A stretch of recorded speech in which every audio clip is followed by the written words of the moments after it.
Hello friends, हम लोग आज फिजिक्स का चैप्टर देखते हैं विद्युत। इसके हम लोग आज सवाल सॉल्व करने वाले हैं। तो देखिए पहला प्रश्न क्या है। जब कांच की छड़ को रेशम से रगड़ा जाता है तो छड़ कैसी हो जाती है। तो जब कांच की छड़ को रेशम से रगड़ा जाता है तो छड़ धनावेशित हो जाती है। अब आप इसे याद कैसे कर सकते हैं। देखिए का से कांच आता है, ठीक है। कांच वर्णमाला का पहला अक्षर है, ठीक है। और अक्सर हम लोग धन या ऋण की जब बात करते हैं तो धन या ऋण की जब बात करते हैं तो पहले कौन आता है, पहले धन बोलते हैं अक्सर। तो धन पहला, का से का पहला।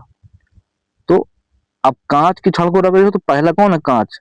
किस में रगड़े हो, रेशम में। तो उसी तरह ये भी पहला मतलब धनावेशित। इस तरह से कोरिलेट करके याद कर सकते हैं।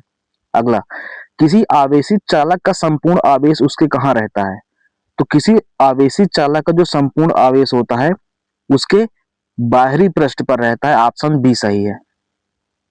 जैसे कोई चालक है, मान के चलिए कोई तार है, तो जो तार होता है ना उसमें जो मतलब धारा बहती है, विद्युत धारा बहती है, वो उसके अंदर नहीं बहती है, उसके बाहरी बाहरी धारा बहती है। मतलब जो करंट होता है बाहर की तरफ होता है। करंट का मतलब हम लोग जो आम भाषा में करंट बोलते हैं, मतलब जो भी उसके अंदर आवेश होते हैं वो उसके बाहरी पृष्ठ पे रहते हैं। ऑप्शन नंबर बी सही है। अगला प्रश्न, दो विद्युत आवेशों के बीच लगने वाले बल से कौन सा नियम संबंधित है। तो जब दो विद्युत आवेशों के बीच बल काम करता है वो होता है कूलाम का नियम। कौन सा नियम, कूलाम का नियम। क्या होता है ये, F बराबर 1/4 pi epsilon not Q1 Q2 बटे आर स्क्वायर। ये होता है मतलब दो आवेशों के बीच जो लगने वाला बल है उनके आवेशों के गुणनफल के अनुक्रमानुपाती तथा उनके बीच की दूरी के वर्ग के व्युत्क्रमानुपाती होता है। अगला प्रश्न, यदि दो विद्युत आवेशों के मध्य दूरी को आधा कर दिया जाए तो उनके मध्य विद्युत बल का मान कितना हो जाएगा।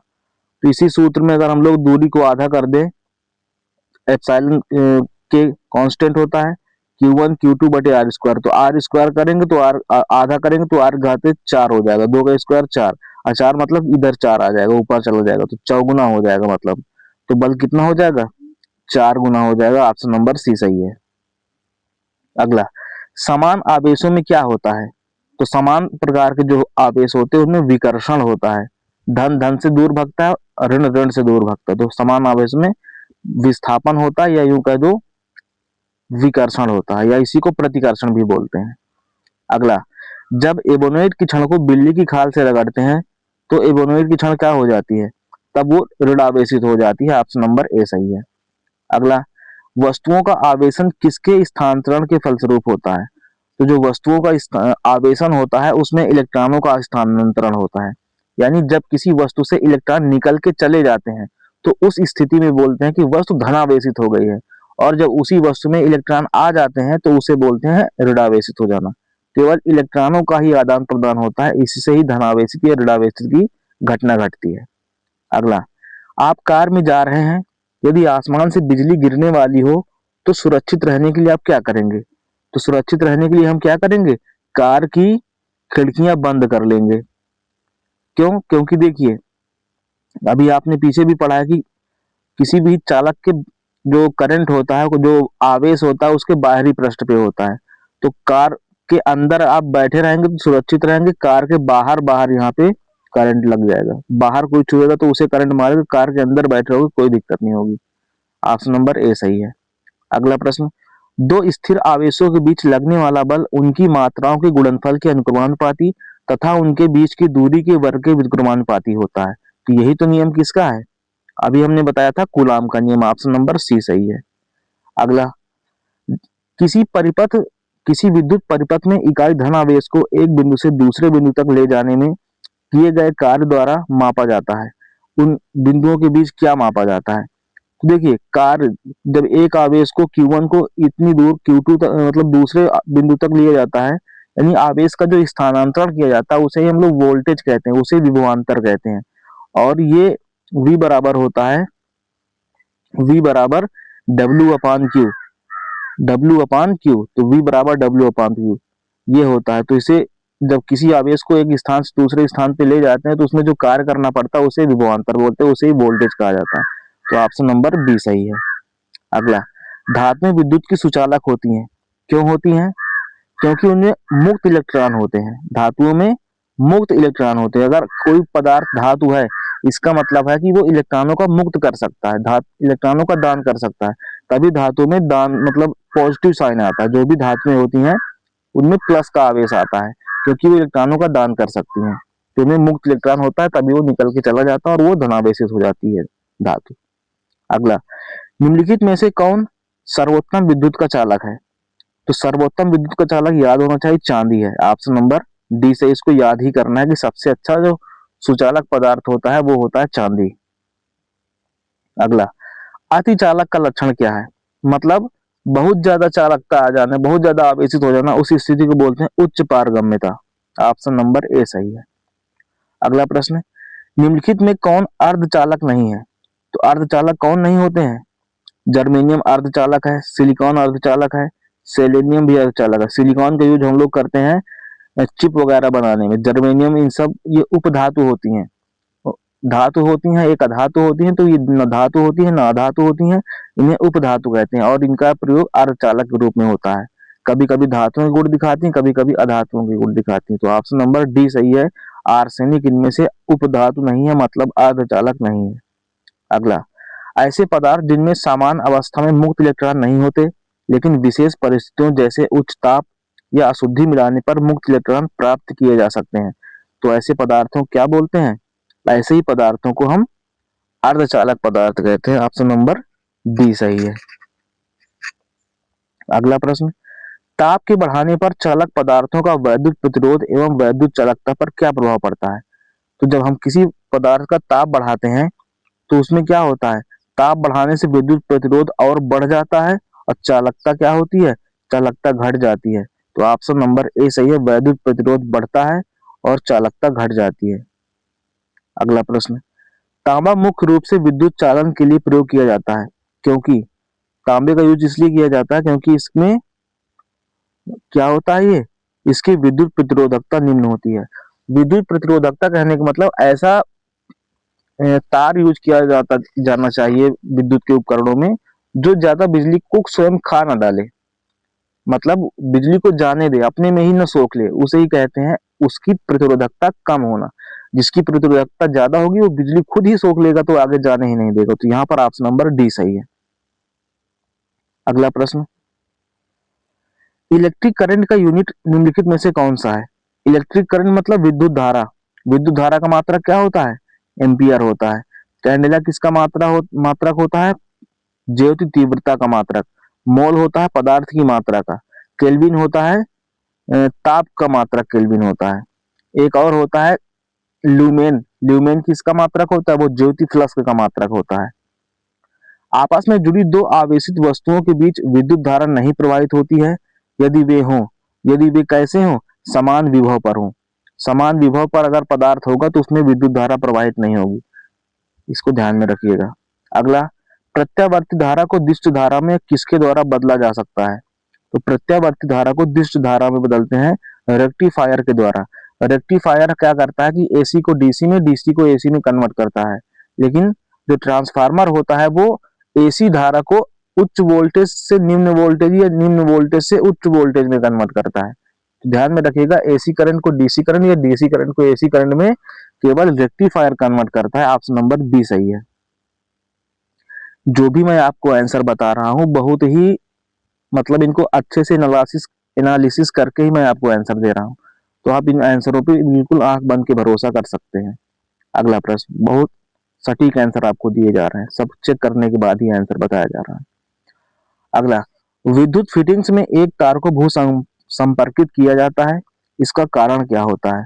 इसका कारण ये होता है कि यह लघु पतन हो जाए और धारा भूमि में चली जाए। इसका मतलब ये होता है, घरों में अक्सर हम लोग एक अर्थिंग का तार लगाते हैं जिसको अक्सर कहीं गीली जगह पे गाड़ दिया जाता है। तो उससे होता क्या है कि अगर मान के चलिए कहीं शॉर्ट सर्किट लग जाए, घर में कुछ हो जाए, तो सारी इसकी सारी बिजली उसी अर्थिंग में चली जाती है। तो हम लोग बच जाते हैं, करंट से बच सकते हैं।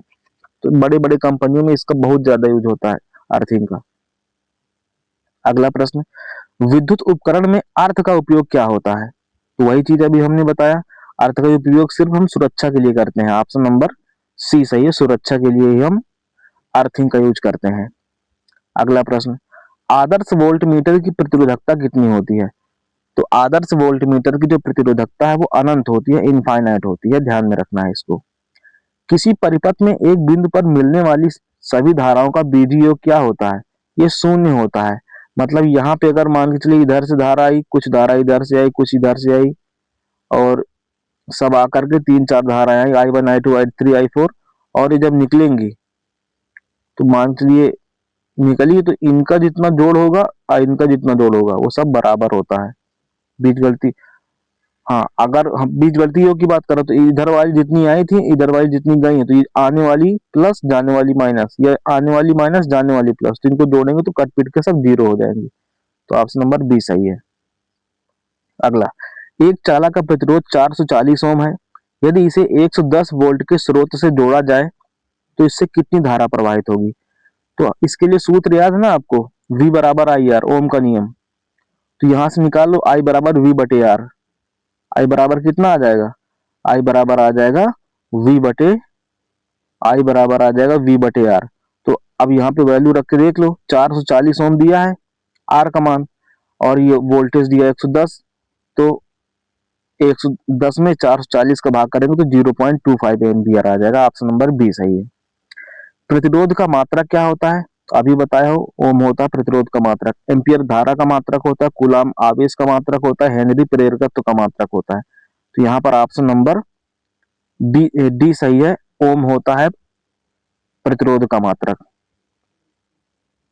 घरों में लगे पंखे बल्ब आदि लगे होते हैं, किस क्रम में लगे होते हैं?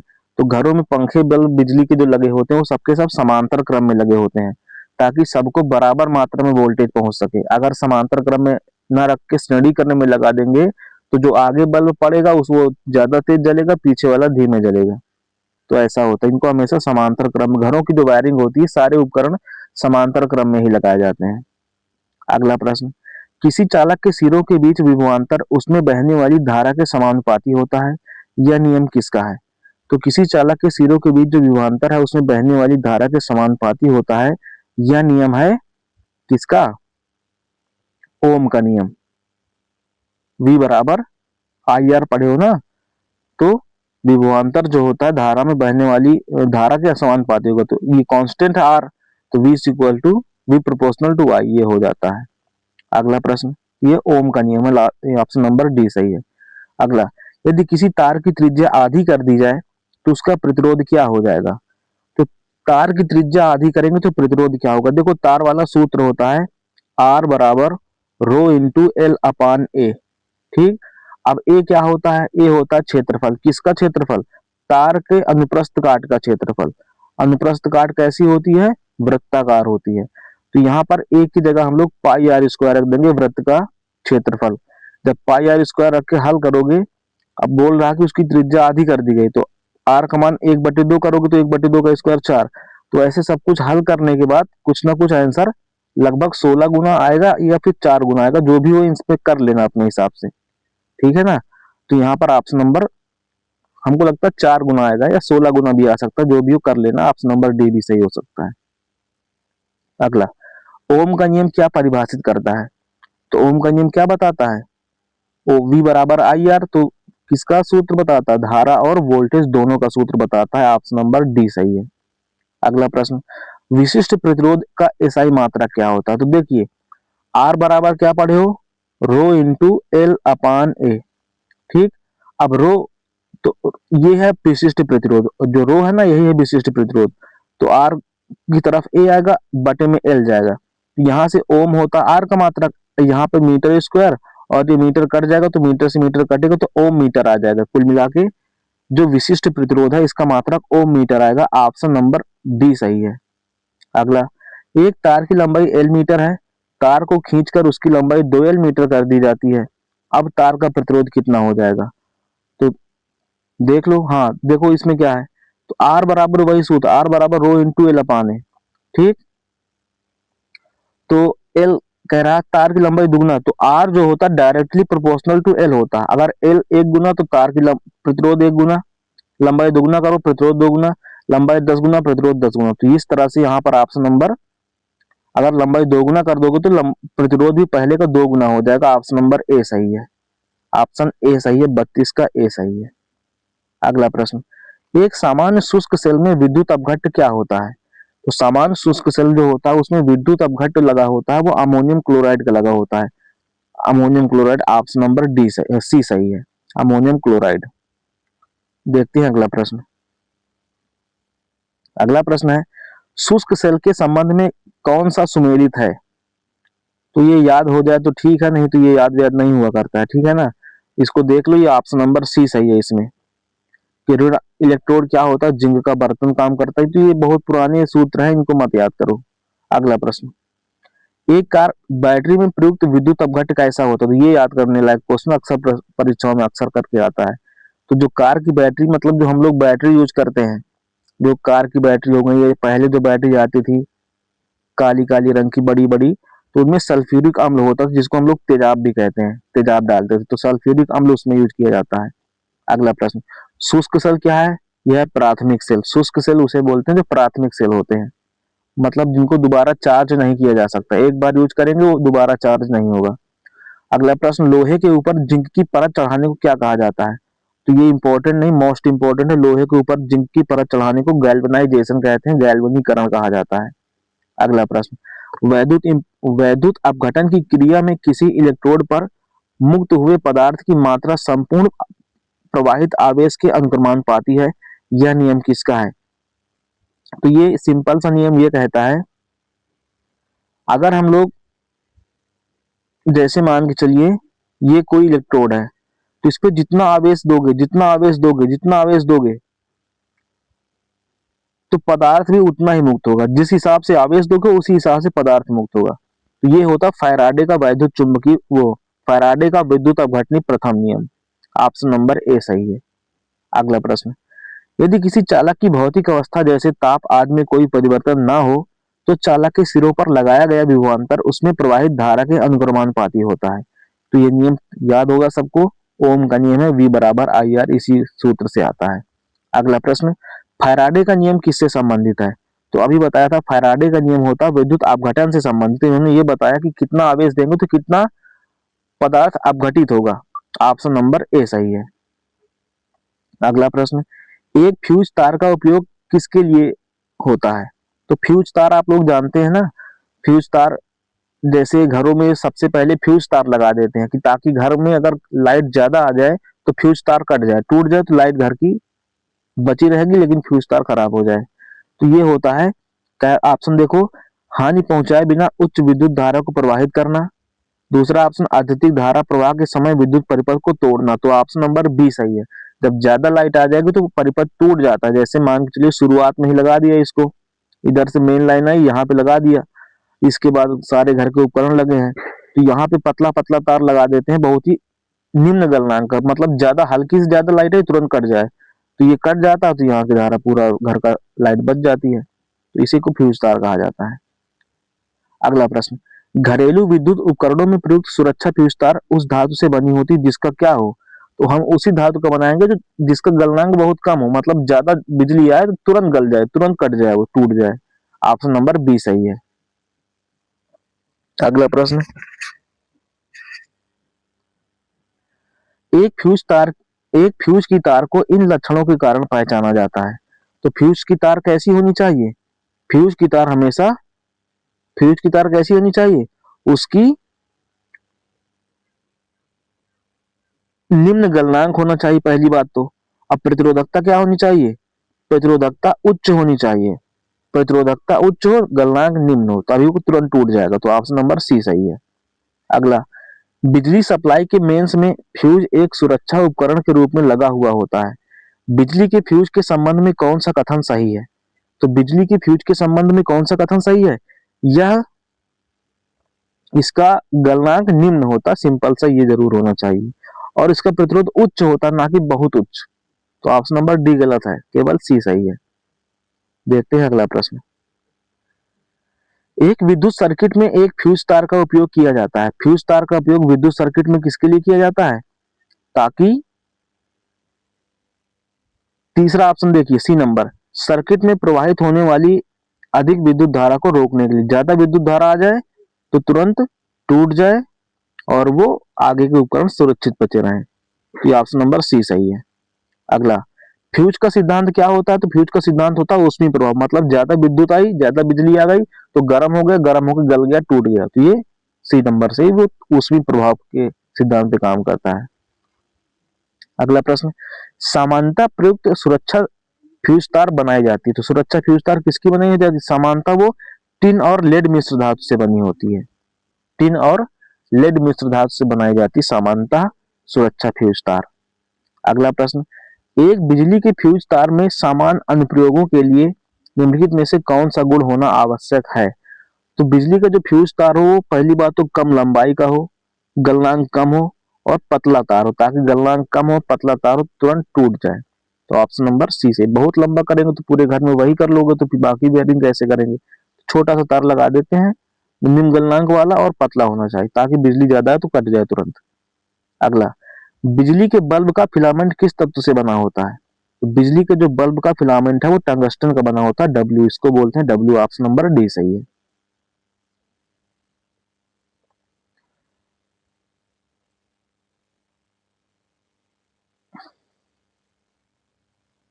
देखते हैं लास्ट प्रश्न।